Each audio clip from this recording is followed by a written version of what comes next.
Hello and welcome to the Oxygen Addict Triathlon Podcast. We're brought to you every week by our sponsors, PrecisionHydration.com. Precision Hydration offer electrolyte drinks in different strengths to match how you sweat. Personalise your hydration strategy at precisionhydration.com and get a free box or tube of pH worth up to $9.99 using the code OxygenAddict. And also a massive thank you to our patrons who support the show with a monthly donation. You can get our 2018 patrons only podcast as a thank you. Sure can. We've got, do you know, Hals, I can't even remember who we've got on the patrons only podcast now. Lucy Charles is the big name, isn't she? Who Lucy Charles, Cam Worth. Cam Worth, of course, talking about his Nikki racing Bartlett. Kona. Nikki. Dave Scott. How can I forget? Jodie Stimpson. Come on, guys. You want to hear it. You want to hear the goss on Camworth Racing in Kona. You need our patrons podcast. So do us a favour and sign up as a patron. That'd be awesome. Thanks. And do you know what, Hels? While we're on the subject of patrons and people emailing us and stuff, I've got to mention GDPR. How ridiculous is this? Oh, yeah. So GDPR means that if you've at some point sent us an email to sign up for our email list, I don't really understand what's going on. Is it all right if we send you an email to tell you what goes on in the show every once in a while? It's not like we're crazy marketers, is it? We'll have to do something with that, won't we? But I guess if you're a patron, then you're getting an email from us about the patron stuff. Hopefully that doesn't break any laws, does it? It's a complicated one. Let's not go there. Any GDPR lawyers listen to the show, give us a ring. We'd appreciate it. We'll be sending an email out over the next week or so. Yeah, absolutely. I'll get Andy on the case, mate. Anyway, so welcome to the show. It is currently held beautiful, hot and sunny outside again. It's Sunday the 13th of May as we're recording. And some great racing been going on this weekend. But more importantly, good weather for people in the UK to get out training in. I know. Lucky people. I've been in the classroom all weekend, Rob. 4 days, in fact. So it's good. It's all good. But you've been out and about, haven't you? Have you done a bit of training? I have indeed. I have not only done a bit of training, Hels. I've got 2 bits of astounding news for you that you're going to love. Go on. I love astounding news. So first up, took the new TT bike out for her proper first couple of inaugural rides, race wheels and everything. Well done. Oh my God, love this bike. Love it. Going so fast, I can't see where I'm going. Completely terrified. Not to do with your eyesight. Well, yeah, that is failing as well, which doesn't help, does it? I'm going to have to get an aero helmet with built-in bifocals, I think. There's a gap in the market for some entrepreneurial spirit. Enjoyed it so much, I got back and entered Slate Man. I thought... Really? Next weekend? I'm doing it, yeah. Get in. I've got Sunday free. I'm going to go and do Slate Man. So got the entry in for that. Was up at 5:30 this morning out on the TT bike again before the traffic was out. So I'm just excited to get out and whiz around, be in the freezing cold water and zoom around the roads of Snowdonia, mate. It's going to be awesome fun.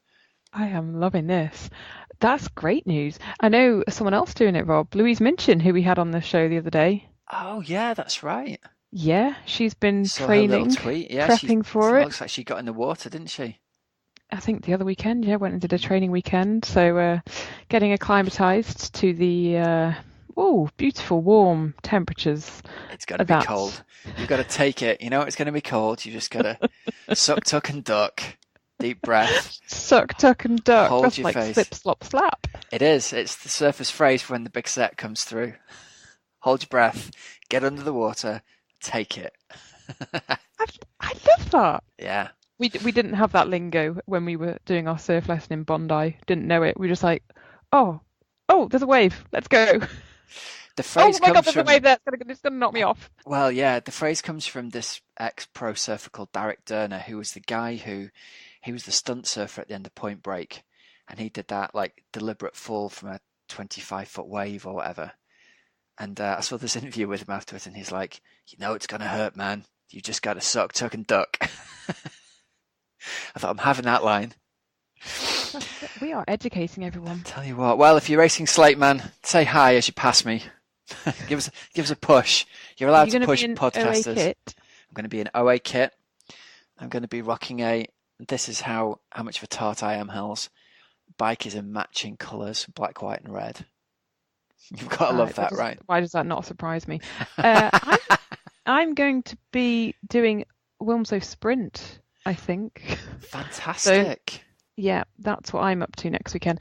I've not been out on my TT bike yet. That might be a last minute panic ride in the week. What could possibly go wrong? No, what could go wrong? I think I might well be in Race Force kit. So if I'm in Race Force kit, come and say hello. Say hi to Helen as you go by. Yeah, exactly. Love it. All right, so some results that have been going on this week that we've been checking out and watching out. It's been a bit harder to find results this week because we're recording a little bit earlier to try and make the most of the weather. But sponsored by Precision Hydration, and we just want to give them a shout out. They've got a great infographic out on cramp on their website. They've surveyed hundreds of athletes that suffer from cramp, and a few of the things they've found out, Hells. 60% of their respondents said the issues with cramp were increased in hot and humid conditions. So no surprise there from what we think we know, but their research backs it up. So it suggests that hydration and specifically sodium depletion is playing a major role in athletes getting cramp. Now the survey suggests that men suffer more than women. Whether men just complain about it, Hells, more than women, that's another thing. So 27% of men say they suffer often and only 14% are women. And the interesting thing for our listeners is nearly twice as many athletes over the age of 35 report it being regular than those under. So it suggests that maybe as you get older, it's going to become more of an issue. So if you are an over 35 age man who's starting to suffer with cramp, you are not alone, but don't worry. There is a cure. So get yourself over to Precision Hydration for some of their fantastic hydration salts. You can use the code OxygenAddict to get £9.99 worth free. And stock up on some other good stuff as well while you're there, because if you spend 50 quid or more, they'll also donate £5 to Fueled by Cake, won't they, Hells? They will. All you need to do is enter Fueled by Cake code at the checkout.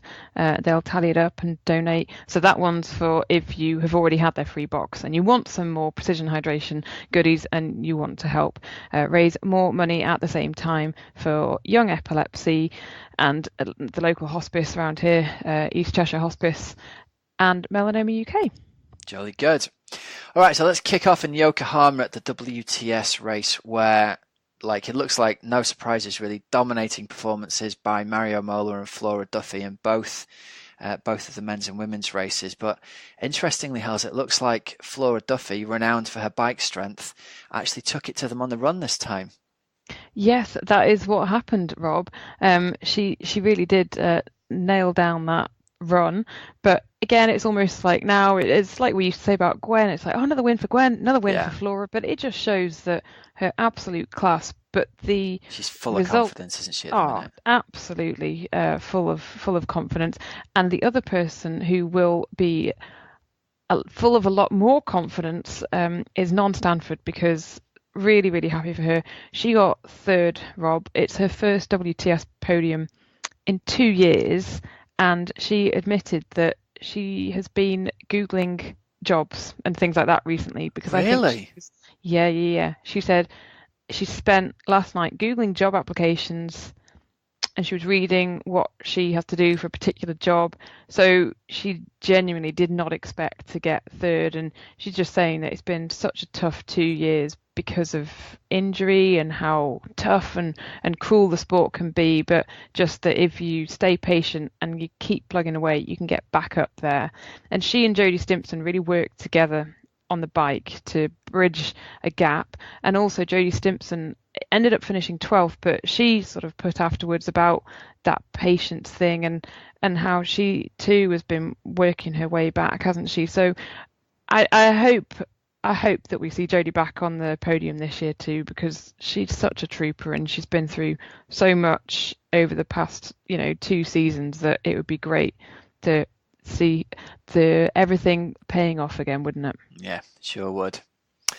Can't believe that, can you? Non-Stanford looking at quitting and getting a job. It's amazing to think that we think from the outside things are going one way and actually the reality can be completely different in an athlete's head, can't it? Yeah, totally. Yeah. All right, so we'll jump over to Aix-en-Provence for the 70.3 over there, where it looks like we had wins for Andy Boccara and Manon Genet. Yeah, that's right, Rob. Lucy Gossage was fourth in the women's race and Mark Buckingham fourth in the men's race. And afterwards, Lucy said just how cold she had been on the bike. I think conditions were dreadful. And she's even put up a photo of the tropical scenes in Provence. Not.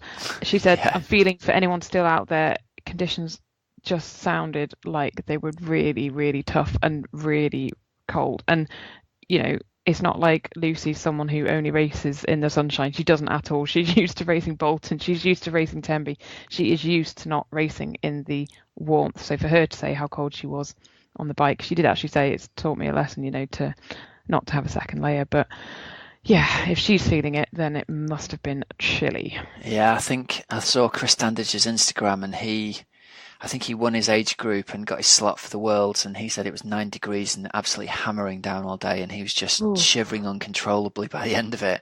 So just goes to show, even at the very top end, age group winners, and I think he would have placed in the top 12 or 13 amongst the pros even, absolutely freezing cold at the finish. I'll tell you what, Mark Buckingham's had a great race there, hasn't he, to finish fourth amongst that company. That's another cracking 70.3 race for him.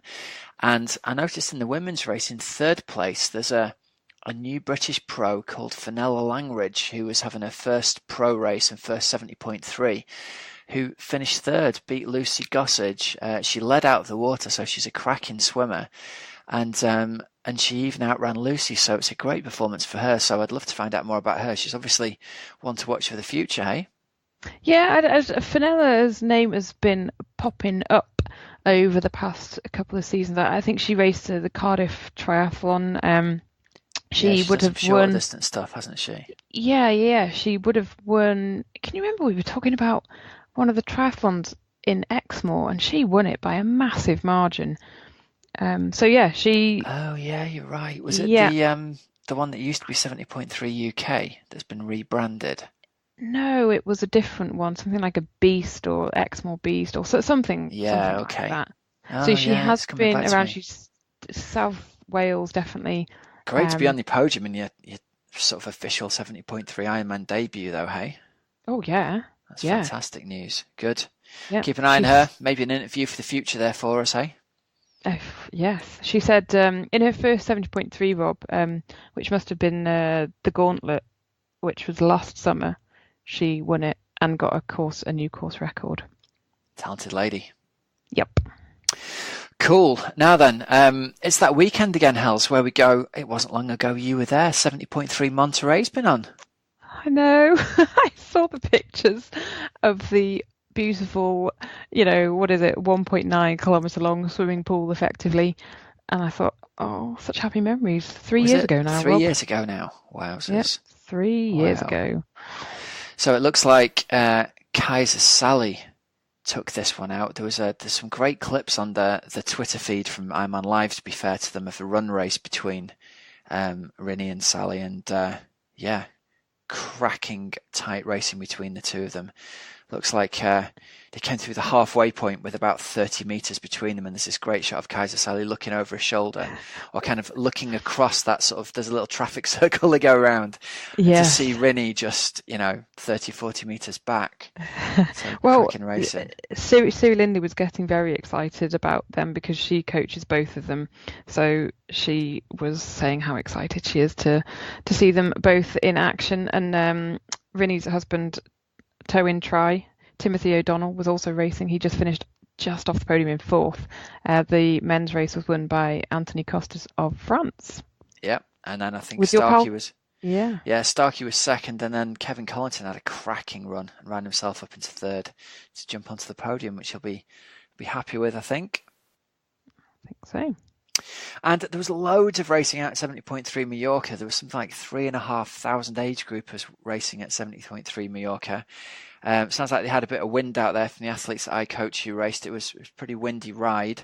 But no results online as yet, so we can't give you the updates on who the overall winners were, which is a bit of a shame, really, because it's nice to give the age groups a bit of love when they usually have the pros to contend with, isn't it? Yeah. No, I couldn't find any. It was just showing last year's. Yeah, there we go. Anyway, right, let's move on forward.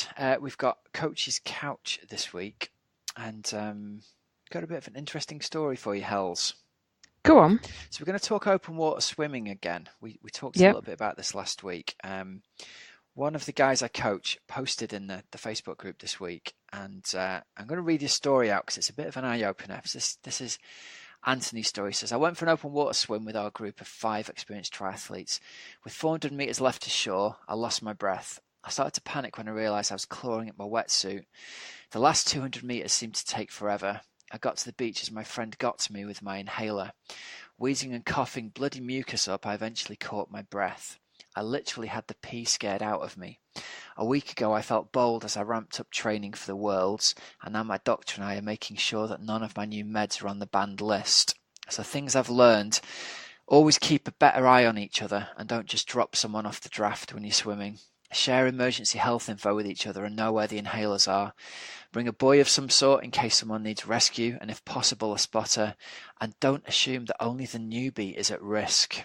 So I thought this would be worth bringing up and talking about because Anthony's an experienced, he's represented the USA at the World Championships. He's going again this year. Him and his friends swim twice a week in open water, so they're experienced athletes, and yet he has an asthma attack in the water and it's nearly game over for him.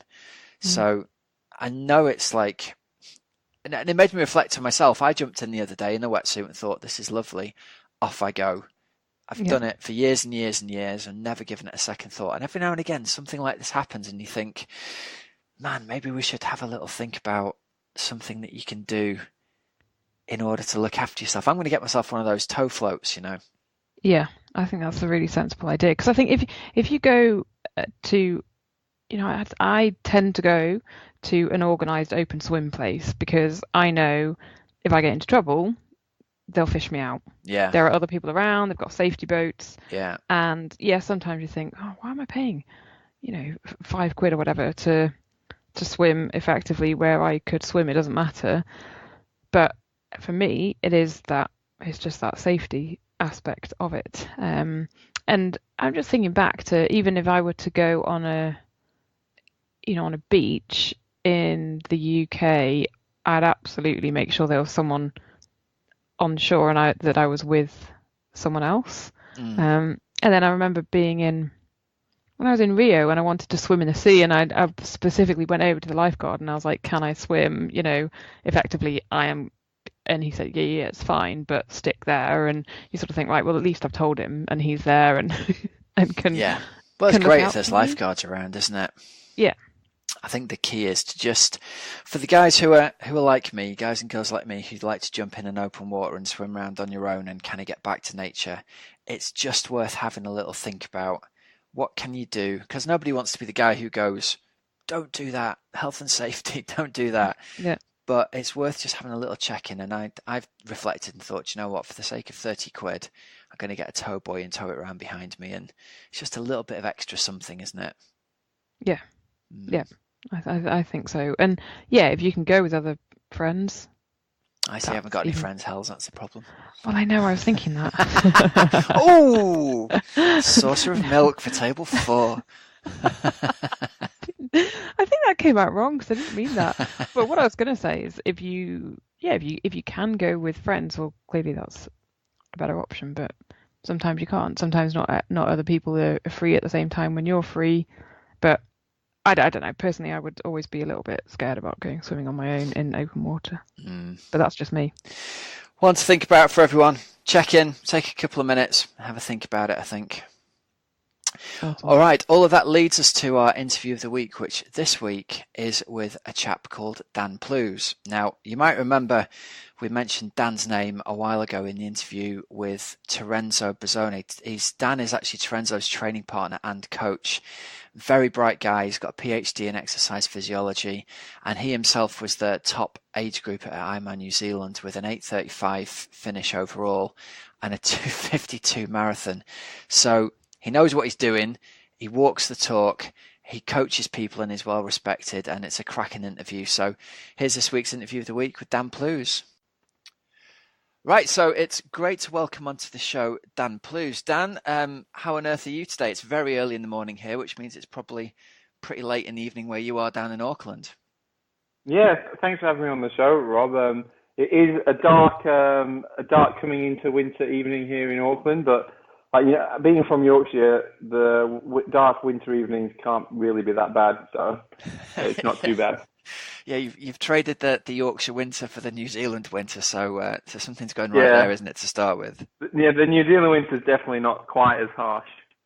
Although my wife, who's South African, will tell you different. Apparently, it's very harsh, but it's all about perspective, isn't it, really? It sure is, man. Hey, well, listen, I wanted to kick off by firstly congratulating you as an athlete. We're going to get to talking to you as a coach and as a scientist later on, but your recent results at Ironman New Zealand was spectacular. So first age grouper overall, top 10 overall, 8:35 on the Taupo course, which is not regarded as a fast course by anyone, and you closed it out with a 2:52 marathon. So absolutely stellar day for you. So I wanted to start by talking about that really and congratulating you and saying, tell us a little bit about your day there. No, yeah. Well, thanks very much. I think I was saying to you before, I was pretty happy with my time until I saw some of the times coming through from Texas at the weekend. But no, I knew 8:35 was it was definitely a bit of a dream time for me. It's funny, my friend messaged me the day before and he said, "Oh, what times do you think you'll do?" And I said, "Well, I think I'm capable of this." And I pinpointed the exact times that I did on the day before, literally within a minute. So I kind of knew it was in me, and it's just been a steady progression from. I think my first time I was in 2013, and I went 9:22 on the same course, and that's the cool thing about living in New Zealand. You target that one race, and at least it's a very honest Ironman. It's definitely not a fast, it's not a fast course. The road is very rough. It's a few hills on the bike and the run, but it's good to see your progression over those years just steadily come down. Yeah, and that's a very solid performance for a debut Ironman at 9:26 anyway, but it's great to see. I love watching athletes who firstly train consistently, but then also do the same races year after year, and you get to watch that progression in a way that's comparable. I'm saying that obviously the weather gods can throw you all kind of spanner in the works down your way for sure, can't they? Yeah, because I mean the year before, 2017, the year before, we woke up on that morning and it was horrendous. I think about 30 or 40 people got pulled out of the swim because it was so choppy. People were being blown off the roads on the bikes, and and that was so you wake up in that morning and you've got aspirations of doing a really good time, and it's just kind of gone out the window straight away. And I ended up having a very good race again. I think I was 10th overall and I did 8:54. So I kind of knew that, judging by that, a good day could have me in the 8:40s. But what we got was an exceptionally good day, because obviously Terenzo broke their hour records, which I thought I would never, ever in my lifetime see by anyone. So it was a fast day, but it was a fast day on a slow course. So, yeah. Yeah, again, I mean, Terenzo's performance was staggering. When I saw that result had come through, and as you say, it's not renowned as a fast course, and we chatted a little bit through with Terenzo about this when we had him on the show. He'd been sub-8 on the course in Busselton in Western Australia, which has been renowned as producing some really fast times on the right day. But then to turn out a similar sort of time on the New Zealand course was, I think it's one of the standout performances of the last few years, let alone this year. Yeah, I mean, and I don't know. I don't think the triathlon world has paid enough attention to it, to be honest with you. Yeah, totally. I was a little bit disappointed because people think, the sub-8's quite, it's becoming more and more common, but people, sub-8 on the New Zealand courses, it's just phenomenal. It's that really is one of the performances ever in Ironman triathlon, in my opinion. And also on top of that, he then went and backed up and won 2 races after that. So, and again, I don't think enough fuss was made of that either, but that's just the way it goes, I guess. I totally agree. When you're in New Zealand, you're forgotten about.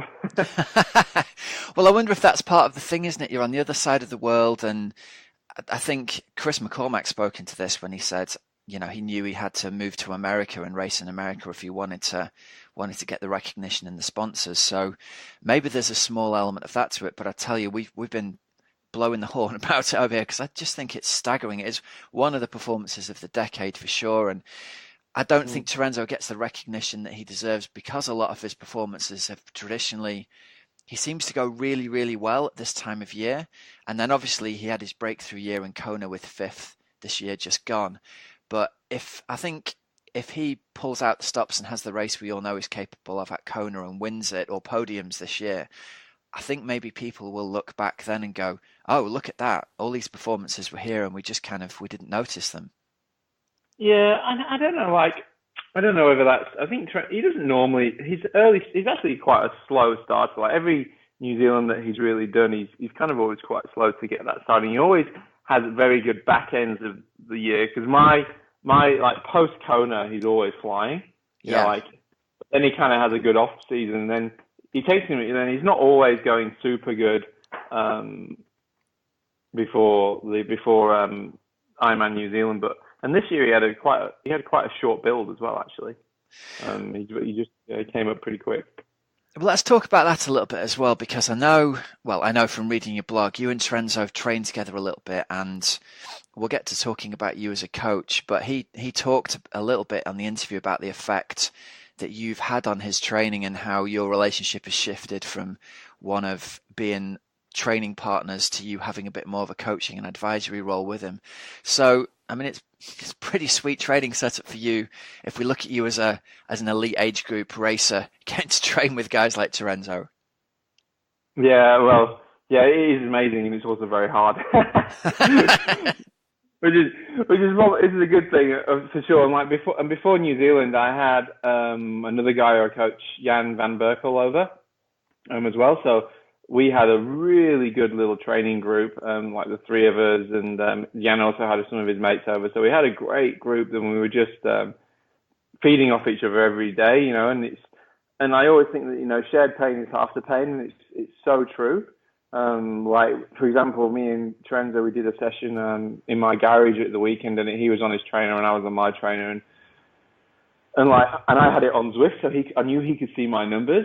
So there was part of me thinking, I can't let these numbers drop because I can't let him see me drop these numbers, and it was really hard. And afterwards, he was saying, I couldn't let these numbers drop because I saw you weren't dropping your numbers, so I couldn't let mine drop. And these sorts of things just. We have this saying that you make the most out of every session, and when you're with someone else who's doing that session with you, you never lose a session. And I think, like, as an age grouper, it becomes even more important because I can't train 30 hours a week. I'm tapped out maximum at 20 hours a week, so that means I have to get 100% out of every single training session, and that's what Terenzo brings at least to my training, because he is relentless. Every session is on, and every session is done right, and every session is done quality, and even the recovery in between reps is sometimes hard. So, yeah. Well, one interesting quote I've got for you here. We'll transition a little bit, I think, to talking about you as a coach and as a sports scientist. But before we do that, there's an interesting little aside here. I remember you racing from back in the day, back in the early 2000s, when I'd just sort of taken up triathlon and entered a local triathlon in the northeast of England in Scarborough, and was there in my borrowed steel bike. And me and my buddies, we all raced together, and we bought the local paper the next day. And I've still got in my little clippings file this page from the Scarborough Evening News that's got a picture of you as the winner coming out of the water in your Tri UK sponsored wetsuit and having won that race. So that's a nice little crossover, isn't it? So you obviously had it's amazing. You had a great sort of history you were a very high level athlete when you were a junior racing in the northeast of England. Talk a little bit about your transition from moving from, did you have aspirations to race pro, and how did you end up in the sports science world? Yeah, I guess when you're a youngster, you have aspirations to be a full-time professional triathlete, whatever that would be. But I was national junior champion. I was national youth champion when I was very young, and I was at Loughborough. I went to Loughborough University and was in the what was kind of the squad there, the British Triathlon squad. But to be fair, I was just never a fast enough runner. I was really good friends with. So I was at the uni at the same time as the likes of Will Clark and whatnot. And Will's a good friend of mine, but I think he's maybe 3 or 4 years younger than me, but and I just couldn't run at those sorts of speeds. Yeah. And I think in hindsight, a few things I always say to my wife that if I had, my knowledge in my younger self, I would be a very different athlete. But that obviously wasn't the case. But yeah, so I just couldn't run fast enough. And if I'd kind of made that transition to the longer distances a little bit younger, I may have gone a little bit further. But I don't think I'll ever been winning Hawaii or anything like that. Well, I mean, you say that, man, but to give you a pat on the back here, you ran 2:52 at New Zealand, which when you talk about sort of the gulf between you and Will in running speed terms, he's running 2:45 off the bike and you're running 2:52 off the bike. So, as you say, you made he ran a 2:40 at the weekend. Well, yeah, he's just raised the bar again, hasn't he? You go faster, he goes faster. Yeah, but I think that's my knowing a bit about physiology now, being a sports scientist and being having a PhD in physiology, I know that my physiology is more suited to longer distances. Yeah. Just because and I think I would never, over a 10K, there's no way I was ever going to compete in the ITU scene. But I think over the marathon, in an Ironman, I can be more competitive. Yeah. So, yeah. Well, let's talk a little bit about that, because obviously you've mentioned there you've gone on to do a PhD in physiology, and the thing that you write about really well on your blog is you managed to turn what can be, I think it's fair to say, what can be a bit of a dry subject sometimes.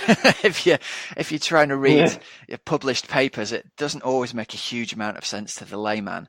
But reading your blog is fascinating because you've got this skill of turning what you've done in the lab into something that reads really well for someone who's just interested in getting better in their own performance.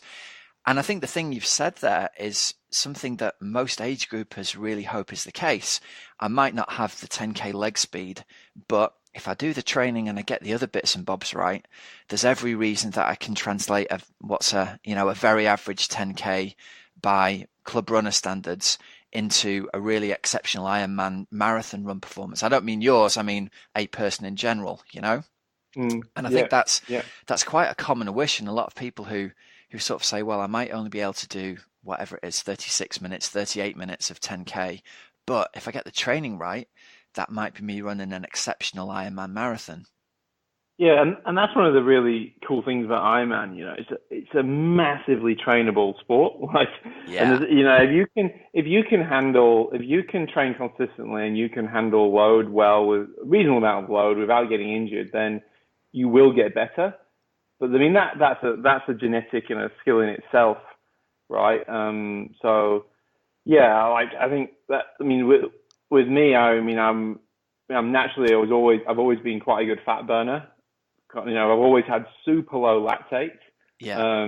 So these are all things that point to me that I would be better at the shorter distance. And I remember, even when I was at Loughborough, the coach, a guy called Dan Plews, he said to me, he goes, you know what, you are suited more to the longer distances. I think you should have to give that a crack. But at the time, I just didn't want to know. I was like, yeah, I'll show you, but you're probably right. He's probably laughing now, hey? Yeah, exactly. Yeah, but I should have given it. I do wish I had given it a bit of a crack, but then again, I definitely have no regrets in the way that my career and life turned out, because I enjoy racing as an age grouper and working, and I get a lot of satisfaction from my work in the science realm and coaching and everything else. So yeah, I definitely don't have any regrets. So as a coach then, I've had a look on the blog. You coach, obviously you do some work with Terenzo, you coach Tim van Berkel and Jan van Berkel, Cal Buckingham, Caroline Steffan. So there's some big names there. So the thing that interests me is you're obviously doing something right as a coach. Big names are coming to you and those big names are having great results. Both the Van Berkels were at Texas, weren't they, this weekend just gone? Yeah, so I'll just correct you. So it's Prof, who's my business partner, Professor Paul Lawson. He coaches Kyle. Right, okay. Yeah, my apologies. And I haven't coached Caroline since she's just had a baby. So I think she is getting back into it. So who knows? But hopefully she's going to get back into the racing scene, but she's obviously been off for a while. So, Yeah, but everything else is correct. Yeah, Terenzo, and then also Hamish Bond, who's a time trial, who's a former rower, because I was working with the New Zealand rowing team for 7 years, and then he transitioned after Rio, and he's now given the cycling time trial a bit of a crack, and he just got third place at the Commonwealth Games. Well, like I said, your methodology is clearly doing something right and helping these athletes who are really excelling at the long distance. And I was having a quick listen to Chris McCormack's podcast the other week as he was discussing Terenzo's performance in New Zealand. And as Chris does, he was listing all the things that Terenzo did right. And one of the things he says, and this is a direct quote, is, Terenzo's a smart guy. He's working with Dan Plews, who's probably the greatest Ironman coach in the world. I don't know if you're aware of that. You aware of that quote? Yeah, I was aware of that quote. Yeah, it's quite nice of Chris, I have to say. I was very flattered, but I don't know whether it's pretty high praise, right? Statement. Yeah, I know. So no pressure, Dan. But we're expecting big things from the interview. So, what are some of the things then? What are some of the things that you do with the athletes that you work with that you think we can take away that are going to help age group athletes in their performance? As they, a lot of our listeners they're busy, they're professionals, they work, but they take the sport very seriously, and they really want to get some takeaways from interviews to sort of help them in their progression. So that's what I wanted to kind of get down to with you. And reading your blog, there's a lot of items it seems very sensible. You say, look, it's all about consistency. It's all about doing the right thing day in and day out. It's about doing a consistent volume that isn't going to break you on a weekly basis, but that you can maintain. And it's about getting your diet right. Would that pretty much sum up your approach to coaching, would you say? Yeah, and I mean the diet's a whole another thing, but I really think that diet plays a massive part, not only in the fact that it's a we're doing an ultra endurance event. Having a high fat oxidation is exceptionally important when people don't seem to realize that how important it actually is. And you can do so. And I'm not saying obviously I'm more of a low carb, high fat diet person, but that's not to say that people have to do that. There's so many different ways that you can train to push your fat oxidation, and people don't know how to do that properly. And you get so many more benefits from doing that other than fat oxidation. So lots of the literature showing that training in a fasted state or training with low energy availability, you get a whole cascade of events that's more maximizing the adaptation that you're getting. So like if you're playing with 20 hours a week, just because you do it, if you did like an hour and if you did that hour with a different macronutrient availability, the adaptation you get is completely different every time, and that's really an important consideration. It's a complicated one, but once you understand it, you can really make it work to your advantage. Like, I mean, I would like my Ironman New Zealand performance. I was trained 18 hours a week, but I think I got the most out of every session by using the diet to make sure that I adapted maximally to every single session. Yeah. So. Well, one of the quotes on your website is that something to the effect of, and it's not a direct quote, but you believe somewhere 20 hours of training on low carb, high fat is worth 30 hours on high carb. Do you want to talk a little bit about that and how you maximize your time by your use of diet and fasted training? Because it's something that fascinates me. Yeah, did I say that? Did I? Amazing. But yeah, I mean, it does. So like, if you think about, like, lots of the pros who are racing and shoveling the carbohydrates down, and they're doing really, really well, and people will look at them and go, well, this guy's he's eating all this Coke, he's having all this, he's got a really high carbohydrate level. Well, yeah, the guy's training 30 hours a week. Yeah. I mean, if that guy's training 30 hours a week, there is no physical way that he is not in some sort of energy depletion or low energy availability. So by default, he will be training for a lot of the time in a depleted state. Yeah. As an age group, like if you're training 15, 12 hours a week and you're shoveling carbs in, it's just not going to happen. So you're not getting a lot of those key adaptations that are happening, that can be forced when you reduce carbohydrate intake, so you have low energy availability, or you're just, not low carbohydrate availability, so you're forced to spin through more of fat oxidation, and also low energy availability if you're training in the morning in a kind of more of a fasted state. So would that be, if you were to say to an athlete to make one key change in the training that was going to help them, what would it be? It's not a simple change, I guess, but it would be to consider your macronutrient intake in relation to the type of training you're doing. Okay. It's not just carb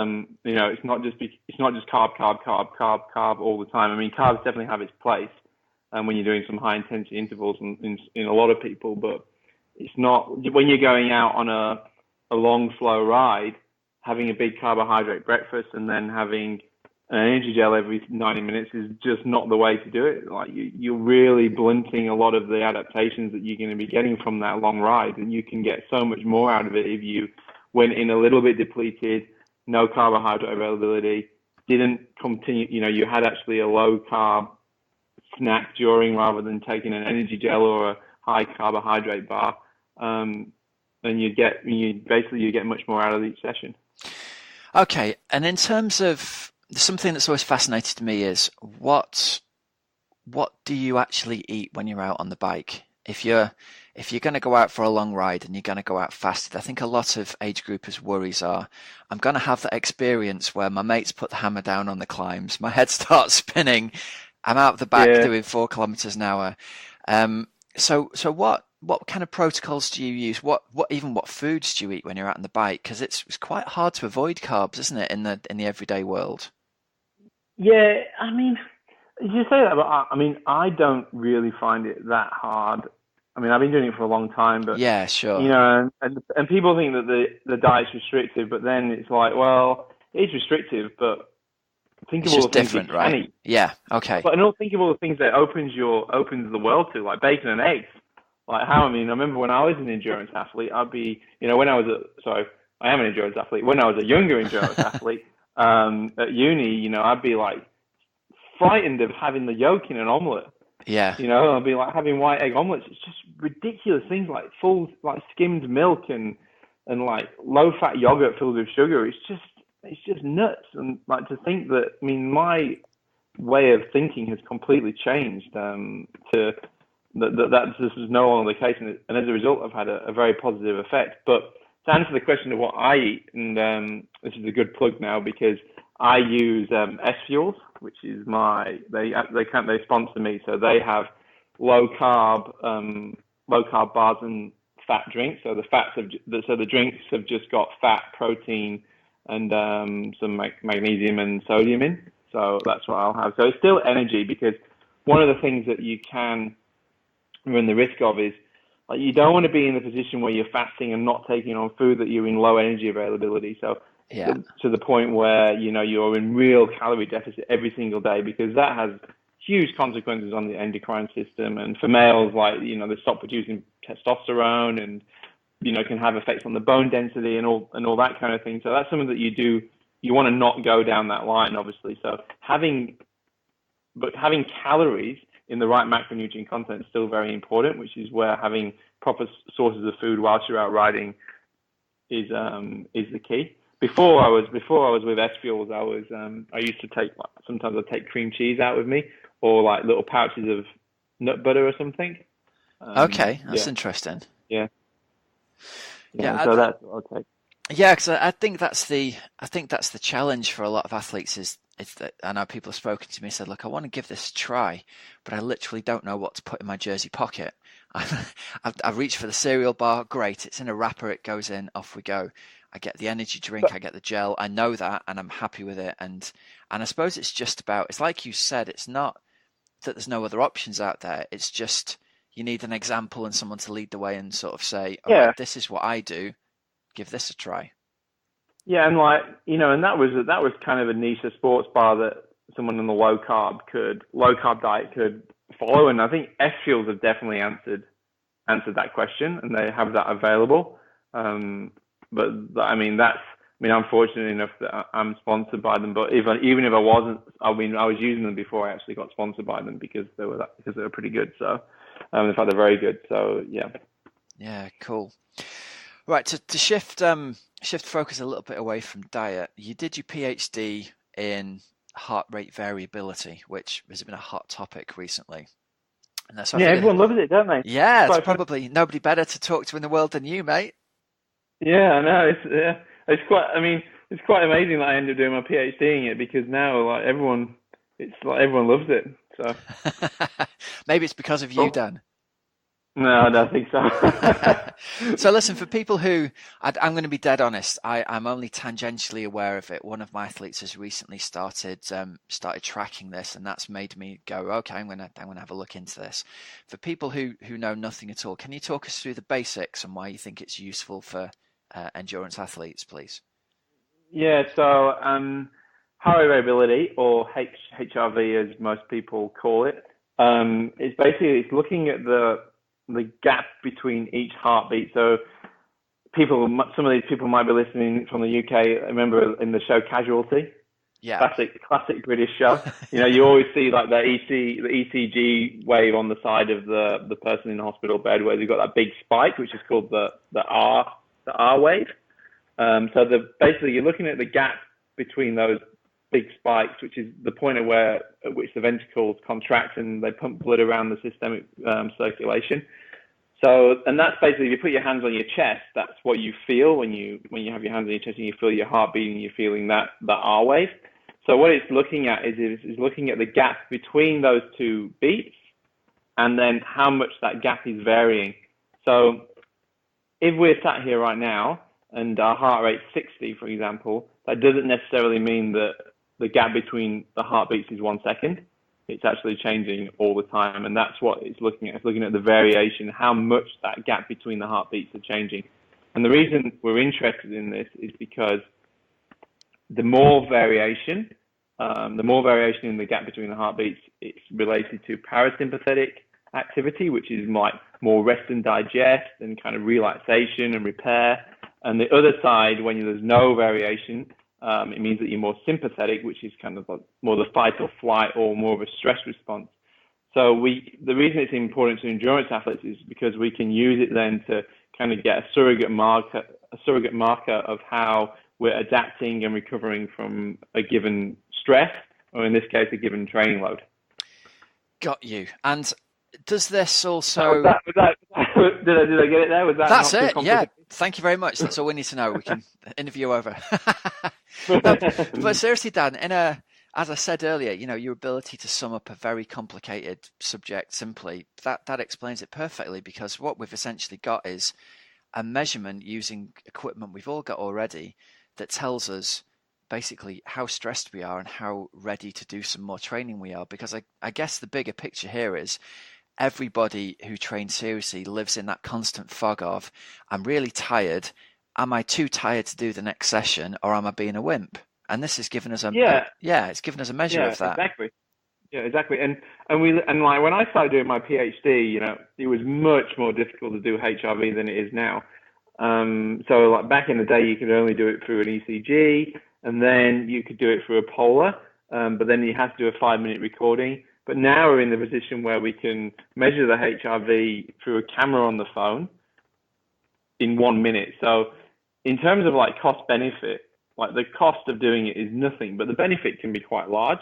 Yeah. So, it's definitely worth getting your hands on. I do a lot of work with HRV for Training, which is owned by a guy called Marco Altini. So we work together to build a coaching app, where the coaches can have all their athletes on one app, and you can look down and you can track how your coach is doing. And the advanced setting within that is based around my PhD. So that's what I use, and obviously I'm a bit biased because it's my PhD, but yeah, I think it's pretty good. So. Well, let me ask you this from a point of view of of managing life stress as much as managing training stress. A big thing that I see with athletes that I work with is it's often not the training stress that we give our bodies that's actually the cause of all the difficult stuff that goes on. It's the life stress that goes around it. It's the baby that isn't sleeping. It's the boss that wants you to work late. Does HRV give us a measurement of that as well, of life stress on top of training stress?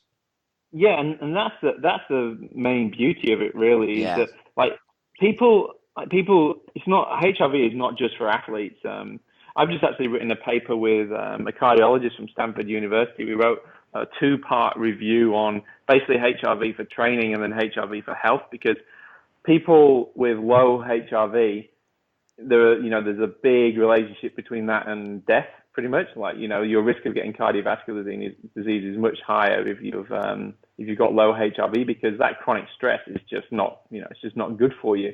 Got you. And these are in non-athletes, right? These are just in your general population. So the realm of HRV goes much further than the athletic population. It was first designed because they found this relationship between HRV and people, and all-cause mortality and cardiovascular risk.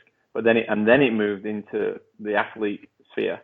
So the athlete sphere is secondary to the general stress sphere, which is every single working man who's around the world, right? And that's the cool thing, where you compare it to something like Training Peaks performance management chart, and you get the acute training loads and training stress balances.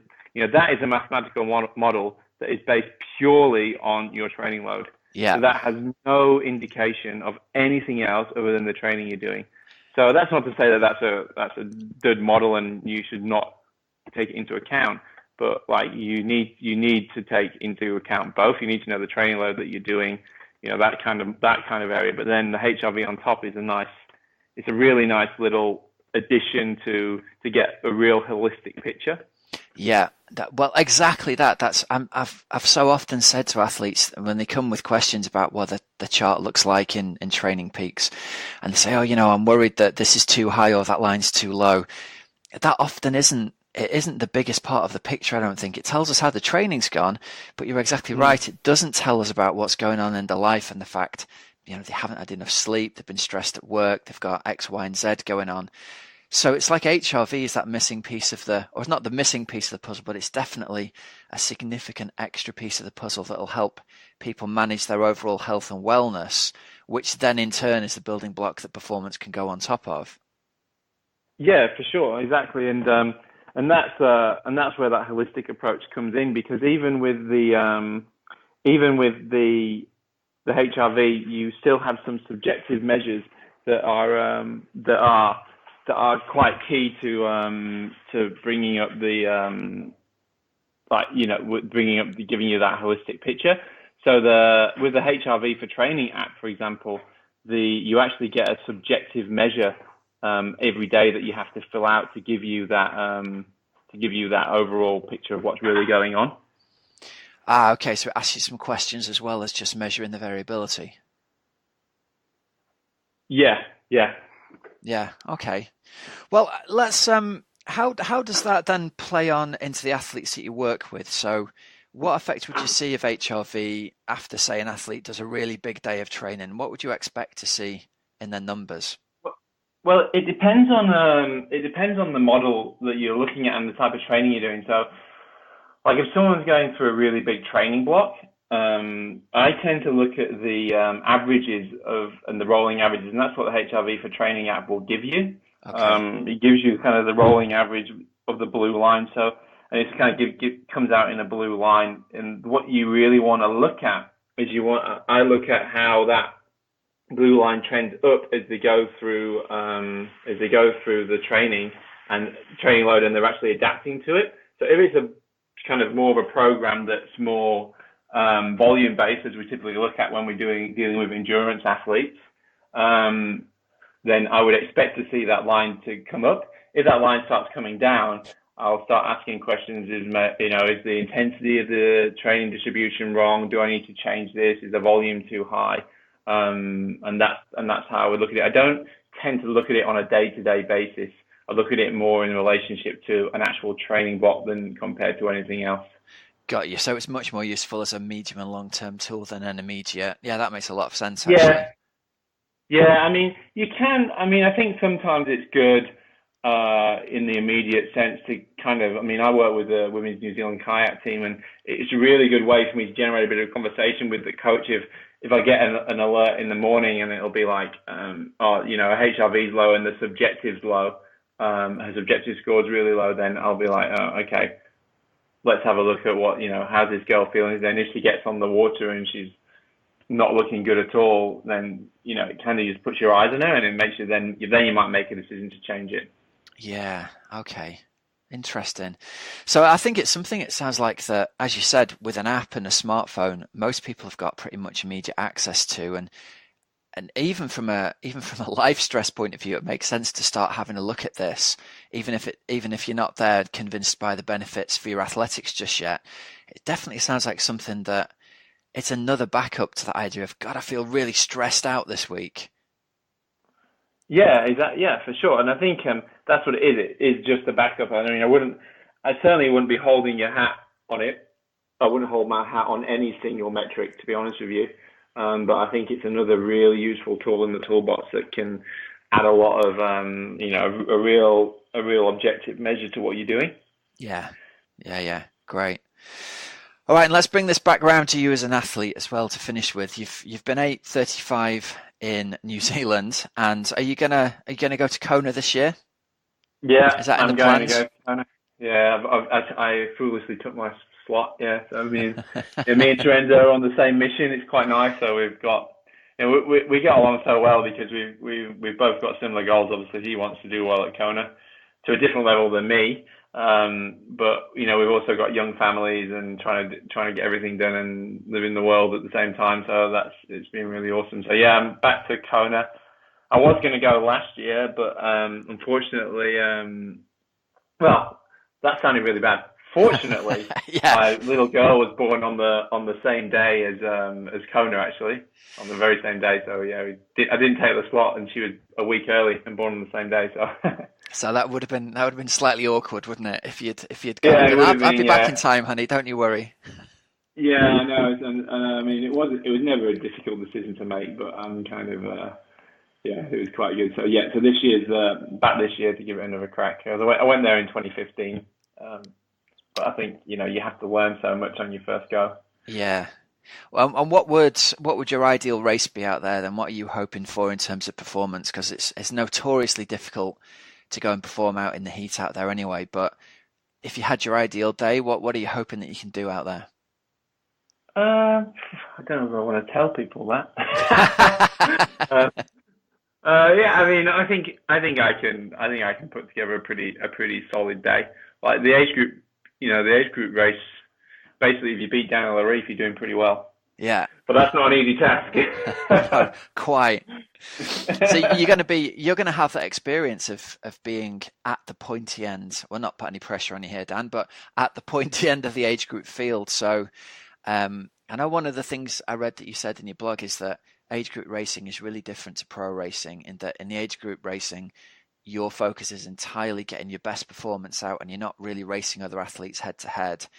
Whereas Kona, possibly you'll get a taste of that, won't you? Because there's going to be more guys your sort of standard at the very pointy end of the field. So that could be a really exciting day for you. Yeah, but at the same time, I think it's important to, you use people when you can, but you've got to stick with what you know. I'm going there with kind of numbers in my head that I think I can do, and if I can do those, that'll put me on a very good race, and I think that's the thing that I'll focus on more than anything else. I know in terms of speed, pace, power, and whatnot. So I think they're the things that you have to focus on and not deviate from that plan, because when you suddenly believe that you can do something that you've never done before on race day, that's when you come unstuck. Yeah. Well, there you go. That's great. Wise words from probably one of the greatest stage group triathletes in Ironman at the moment. And if you're focusing on doing your own race and not getting caught up in the racing, then there's no excuse for the rest of us to get caught up in a battle going up a hill with the guy next to us, is there? No, exactly. Yeah.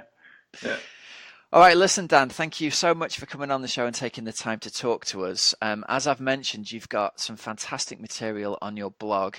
If people want to find out more about you and about HRV and about the low carb, high fat and your coaching and stuff, where can they go to find out more about you?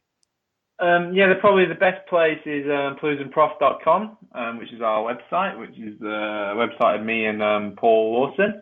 And then, you can find me on @theplews1 on Instagram and @theplews1 on Twitter. Great stuff.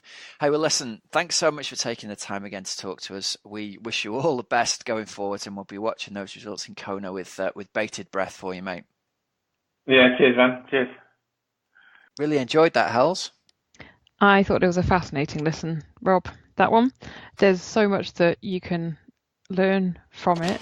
And particularly, I always think the nutrition side of it is really interesting. And, I don't know enough about it. And from a personal point of view, I always think, well, everything in moderation.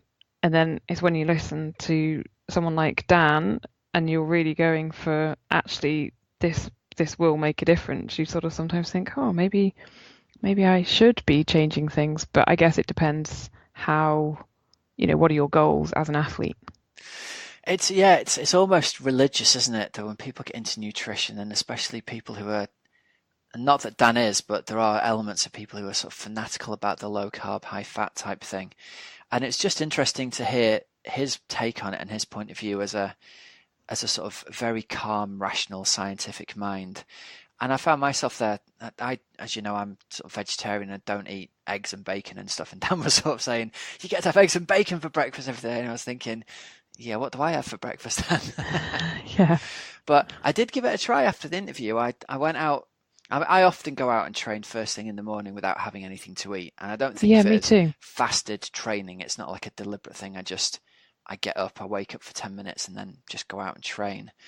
But it's something that is interesting. I'd be interested in going out and trying sort of long bike rides, having, walnuts instead of cereal bars, and just see if there's an effect over time. I'm trying to be more open-minded as I go forward, and I reflected that maybe just because it's the way I've always done it, and just because cereal bars and flapjack's easy to put in your back pocket, maybe that isn't necessarily the reason to keep on doing it. So something to experiment with.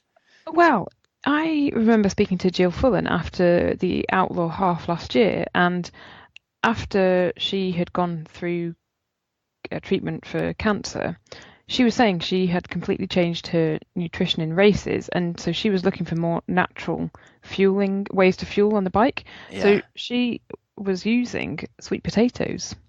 Yeah, I've heard other people say that. Yeah, but sort of mashed up and liquidized.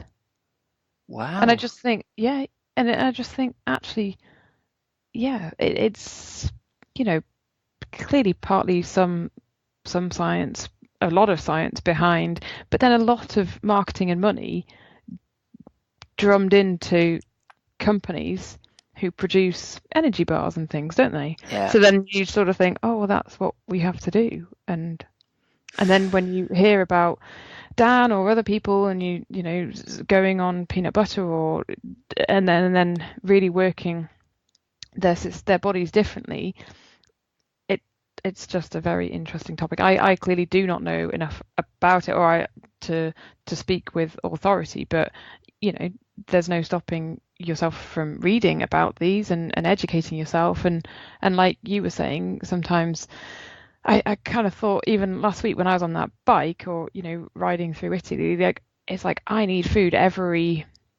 so much food to keep going, whereas my husband seems to be able to keep going without needing quite as much food as me. And so what does all that become, That's because he's putting 300 watts out at threshold and ripping your legs off, and you're trying to keep up with him. Do you think that is? Yeah, I think that'll be part of it, Hells. Part of it is you're working at relatively a higher intensity than he is, and so you are going to need to keep those carb stores topped up more than. Yeah, it's an interesting one. If you went out and did a more moderately paced ride, maybe you would find. Let's try it this week. Let's go out for a moderately paced long ride, right? Both of us will do it independently and try and fuel ourselves without any carbs. We can take something to have walnuts or nuts or whatever, but no carbs, and see how we do. Okay. How far is moderately long? 6 hours? For you. For me, moderately long is about an hour and a quarter. Well, okay. So Slateman's going to be my longest ride of the year. This is what I was thinking, right? So tomorrow I am planning on riding into work, and it takes me about an hour and a quarter. And usually I'd have a piece of toast before I get on the bike and go in. So tomorrow, are we saying no toast? It's up to you. I wouldn't want to be responsible for unleashing the hangry Helen on the office when she gets there. I just quite like a piece of toast if I'm going on my bike. I'll tell you why. Because most of the mornings, if I'm running or swimming, I don't have toast. So I don't have toast during the week. And then I always think, oh, it's a little treat. Well, there's a lot to be said for that as well, I think, isn't there? Everything in moderation, including Rob, moderation. I'm having toast tomorrow. Treat I don't yourself. care. You're riding the in. other days I probably won't. Yeah, there you go. All right, listen, we better pretty much wrap this up, I think, Hells. The sun's still shining and I want to get out for a run before the sun sets. I know, I'm going to let you. There's two more things I want to say. Yep. Let's fill these last 2 bits in. Tell us about Chrissy's book. Yeah, so first of all, next week and for the rest of May, we are going to be doing a bit of a book giveaway, a Chrissy Wellington signed book. We'll bring you details of that next week. And also, in the meantime, every month we've been doing this, Rob. We're doing our Tribe Triathlete of the Month award. We've got Tribe goodies to give away, thanks to our lovely friends at wearetribe.co. So if you want to nominate someone, and then they can win a stash of bars and a t-shirt and some goodies from Tribe, then get in touch with either Rob or myself, help or Helen at oxygenaddict.com. So help at oxygenaddict.com or Helen at oxygenaddict.com. And tell us who you're nominating and why. Yeah, so if you've had a good race, if one of your friends has had a good race, don't be shy. Drop us a line. Tell us. We're trying to get this idea of our triathlon community talking to each other here. Don't be shy. Send us an email and tell us what you've done or what your friend has done that requires recognition. We'll have a read through them and someone's going to win fantastic prize from them. So good stuff. Get it sent in, please. By the 25th of the month, isn't it? Yeah, get it sent in by the 25th of the month. So that pretty much wraps everything up for this month. If you've got any questions or queries, like Hel said, just send them through to us via email, or there's contact forms on the website. All the things we've mentioned from our sponsors, you can just click links on the show notes or click links from the website. And if you've got any coaching questions or coaching needs or training plan needs, just drop us a line over to help@oxygenaddict.com. Don't forget to buy Helen's fantastic Fueled by More Cake book at fueledbycake.com as well. And thanks very much to our sponsors, precisionhydration.com. You can use the code OxygenAddict to get a free box of pH worth up to $9.99. So listen, everyone, have a fantastic, great, safe training and racing week. If you're at Wilmslow, say hi to Hells. If you're at Slateman, please push me up the hills. And we'll speak to you again soon. Thanks for listening, everyone. I'm Coach Rob Wilby. I'm Helen Murray. And we'll speak to you again soon. See ya.